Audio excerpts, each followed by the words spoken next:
మరి దేవుడు వాగ్దానం చేసి దయచేయబడ్డాడు. అందుకే ఇస్సాకు కూడా దేవుడు కనబడ్డాడు. హల్లెలూయా. ఇస్సాకు దేవుడు ఏం మాట్లాడుతున్నాడు? అబ్రాహాముతో ఏం మాట్లాడాడు? నువ్వు ఆశీర్వాదంగా ఉంటావు అని చెప్పాడు. ఇస్సాకు ఏం చెప్పాడు?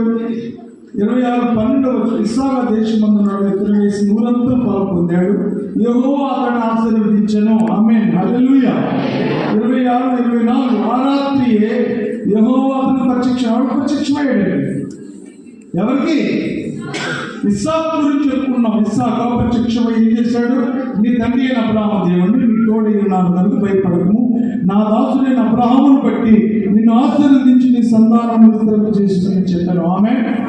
ఆమేన్. దేవుడు ఇస్సాకుతో మాట్లాడాడు. తర్వాత యాకోబుతో కూడా దేవుడు మాట్లాడాడు.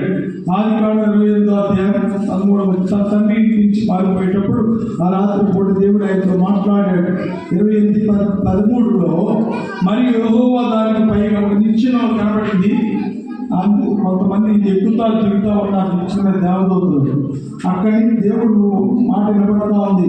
నీ తండ్రి అయిన అబ్రాహాము దేవుడను ఇస్సాకు దేవుడైన యెహోవాను నీకు పండుకొని నీ భూమి నీకు నీ సంతానానికి ఇచ్చేదను. ఏంటి? నీ సంతానం భూమి మీద గట్టి ఇసుకలో ఉండును. పడమర తట్టు, తూర్పు తట్టు, ఉత్తరం తట్టు, దక్షిణ తట్టు వ్యాపిస్తావు. భూమి యొక్క వంశంలో నీ మూలంగా నీ సంతానం మూలంగా ఆశీర్వదించబడును. Praise the lord.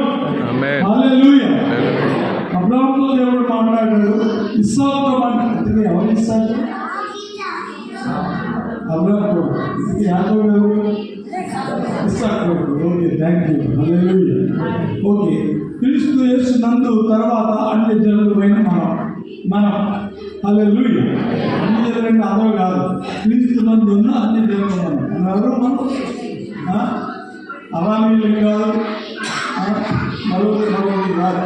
క్రీస్తు నందు గలితీయులకు రాసిన పత్రిక 3:13 ఆత్మను గురించిన వాగ్దానం విశ్వాసం వల్ల మనం లభించినట్లు అబ్రహాము పొందిన ఆశీర్వచనము క్రీస్తు యేసు ద్వారా అన్ని జనులకు కలుగుటకై.